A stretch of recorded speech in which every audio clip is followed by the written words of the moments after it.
Hello दोस्तों, आज हम लोग फिजिक्स का एक बहुत इंटरेस्टिंग चैप्टर पढ़ने वाले हैं जिसका नाम है गुरुत्वाकर्षण। गुरुत्वाकर्षण ग्रेविटेशन बहुत इंटरेस्टिंग चैप्टर है दोस्तों। आप लोग इसे पढ़िएगा, बहुत अच्छा समझ में आएगा और आप लोग अच्छे से पढ़िएगा क्योंकि ये टॉपिक जो है बहुत इम्पोर्टेंट है। ये जो है क्लास 9 और 10, 11 और 12 सभी में 9 से स्टार्ट होके आगे सभी में मिलेगा आपको गुरुत्वाकर्षण के बारे में पढ़ने के लिए। तो दोस्तों आप बहुत अच्छे से गुरुत्वाकर्षण को पढ़िएगा। आज हम लोग समझेंगे कि गुरुत्वाकर्षण होता क्या है और इसकी खोज किसने की है और गुरुत्वाकर्षण बल कैसे और कब लगता है। तो दोस्तों इससे पहले हम 5 चैप्टर आप लोग को पढ़ा चुके हैं। अगर आप लोग अभी वो चैप्टर नहीं पढ़े हैं तो उसका लिंक मैंने डिस्क्रिप्शन बॉक्स में भी दे दिया है और उसे मैंने प्लेलिस्ट में भी डलवा दिया है। आप लोग वहां जाकर प्लेलिस्ट से सारा चैप्टर पढ़ लीजिए। दोस्तों अदिश और सदिश जो चैप्टर है हमारा दूसरा चैप्टर पढ़ाए हैं वो बहुत इंपॉर्टेंट है दोस्तों, उससे ज्यादा क्वेश्चन फंसता है। और ये आज जो गुरुत्वाकर्षण हम लोग पढ़ने जा रहे हैं दोस्तों, ये बहुत इंपॉर्टेंट चैप्टर है, इसीलिए आप लोग बहुत अच्छे से इसे पढ़िएगा। आइए हम देखते हैं गुरुत्वाकर्षण होता क्या है। दोस्तों एक बार न्यूटन जो है, न्यूटन ने एक आम के पेड़ के नीचे सो रहे थे। तो दोस्तों जो आम गिरा, आम जब पेड़ से गिरा तो नीचे गिरा। तो न्यूटन ने देखा तो उसके दिमाग में एक क्वेश्चन उठा। उसने सोचा कि ये आम नीचे ही क्यों गिरा। क्या सोचा? आम नीचे ही क्यों गिरा। अगर आज के डेट में अगर देखा जाए तो अगर कोई आम के पेड़ के नीचे अगर आम गिरा तो वो उठाएगा और खा लेगा आम को, उसके दिमाग में कोई क्वेश्चन नहीं उठेगा। लेकिन न्यूटन एक ऐसे वैज्ञानिक थे, उन्होंने वो आम गिरा तो उठाया तो उसके बाद सोचने लगी कि ये आम नीचे ही क्यों गिरा, ऊपर क्यों नहीं जा सकता है। तो दोस्तों उसके दिमाग में एक ये क्वेश्चन आया। उन्होंने इस आम को लेकर बहुत सारे खोजकर्ताओं के पास गए और सभी से खोजकर्ता के बारे में इसके पता लगाने लगे कि आम जो है वो नीचे ही क्यों गिरा। तो दोस्तों जो गुरुत्वाकर्षण की खोज की है वो न्यूटन ने की है 1986 ईस्वी में। तो दोस्तों हम बताएंगे कि गुरुत्वाकर्षण होता क्या है। तो दोस्तों ब्रह्मांड में अब तक जो ब्रह्मांड में वस्तुएं हैं या पिंड हैं वो एक दूसरे को अपनी ओर आकर्षित करते हैं, आकर्षण करते हैं। दोस्तों अब तक जो ब्रह्मांड में सभी वस्तुएं हैं वो एक दूसरे को अपनी ओर आकर्षित करते हैं, आकर्षण करते हैं। तो दोस्तों जो दो वस्तुओं के बीच आकर्षण बल लगता है उसी को हम क्या बोलते हैं? गुरुत्वाकर्षण बल। दोस्तों ये मार्कर है, ये 2 मार्कर है दोस्तों। इसमें भी ये दोनों अपने और एक दूसरे को आकर्षण कर रहे हैं लेकिन बहुत कम मात्रा में, इसीलिए हमें पता नहीं चलता है। तो दोस्तों 2 वस्तुओं के बीच अपने ओर आकर्षण करने के जो बल उत्पन्न होता है उसी को हम क्या बोलते हैं? गुरुत्वाकर्षण बल। तो दोस्तों गुरुत्वाकर्षण बल आप लोग को समझ में आया। अगर कोई वस्तु है उसे पृथ्वी अपनी ओर, हम लोग जो खड़े होते हैं पृथ्वी पर, ये किसका बल के कारण? गुरुत्वाकर्षण बल के कारण ही खड़े हो पाते हैं। अगर 2 वस्तुएं आपस में एक दूसरे को आकर्षण करती है तो वही गुरुत्वाकर्षण बल है। तो दोस्तों आइए इसका हम डिफिनेशन देख लेते हैं गुरुत्वाकर्षण बल का क्या होता है। दोस्तों जो हमारा चैप्टर है वो है गुरुत्वाकर्षण ग्रेविटेशन।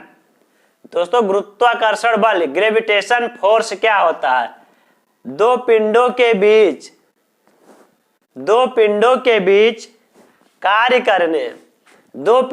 बीच कार्य करने वाला आकर्षण बल। कौन सा बल? आकर्षण, जो एक दूसरे अपनी ओर आकर्षित करता है।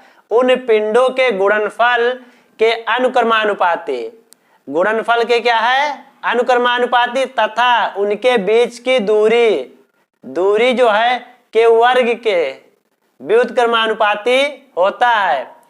पिंडों के बीच कार्य करने वाला पारस्परिक जो आकर्षण को है उसे हम क्या बोलते हैं, आकर्षण जो करता है उसे गुरुत्वाकर्षण बोलते हैं, तथा उसमें जो बल उत्पन्न होता है, आकर्षण करने में जो बल उत्पन्न होता है उसी को हम बोलते हैं गुरुत्वाकर्षण बल। तो दोस्तों ये हमारा था गुरुत्वाकर्षण। इसकी खोज जो है सर आइजैक न्यूटन ने 1986 ईस्वी में की थी। किसने की थी? सर आइजैक न्यूटन ने 1986 ईस्वी में गुरुत्वाकर्षण बल की खोज की थी। तो दोस्तों आप लोग को गुरुत्वाकर्षण समझ में आया। दो पिंडों के बीच आपस में आकर्षण बल जो कार्य करता है वही हमारा क्या है, वही हमारा गुरुत्वाकर्षण बल है। इन्होंने इसका एक नियम भी दिया है, न्यूटन ने जो है गुरुत्वाकर्षण का नियम दिया है, वो अब हम नियम डिस्कस करेंगे क्या होता है। तो दोस्तों अगला हमारा जो हेडिंग है वो क्या है, न्यूटन का गुरुत्वाकर्षण का जो नियम दिए हैं वही नियम पर आज हम डिस्कस करेंगे।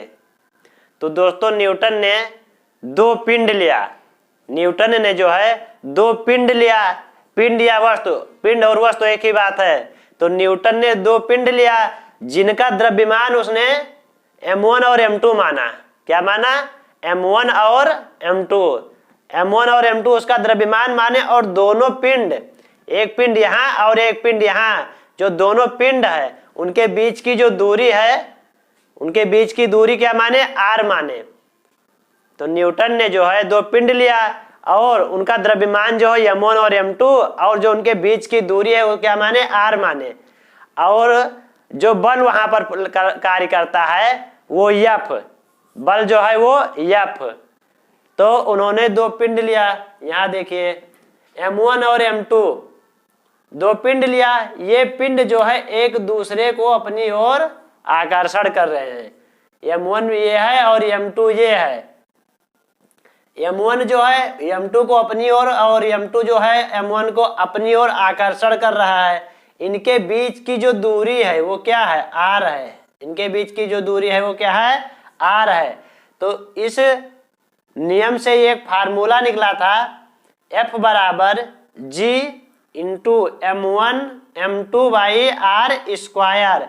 परिभाषा में हमने लिखाया है जो बीच की दूरी है उसके वर्ग के व्युत्क्रमानुपाती होता है। तो वर्ग जो है वो दूरी का ही होगा, तो उसका वर्ग के व्युत्क्रमानुपाती होता है। और जो दो पिंड लिया गया उसके गुणनफल के अनुक्रमानुपाती होता है, यानी m1 m2 जो है वो क्या है? उसका गुणनफल है। और r स्क्वायर जो है व्युत्क्रमानुपाती है g। यहाँ m1 m2 जो है वो क्या है? द्रव्यमान है। r क्या है? उनके बीच की दूरी है। और F जो यहाँ लग रहा है वो क्या है? बल है। g जो है कैपिटल G, यहाँ एक क्या आया है? Capital G। ये एक सार्वत्रिक नियतांक है। क्या है? सार्वत्रिक नियतांक है। कैपिटल G जो है वो नियतांक है। कैपिटल G का मान हम यहाँ देखेंगे, कैपिटल G का मान जो है 6.67 into 10⁻⁻11 newton metre square upon kilogram square होता है।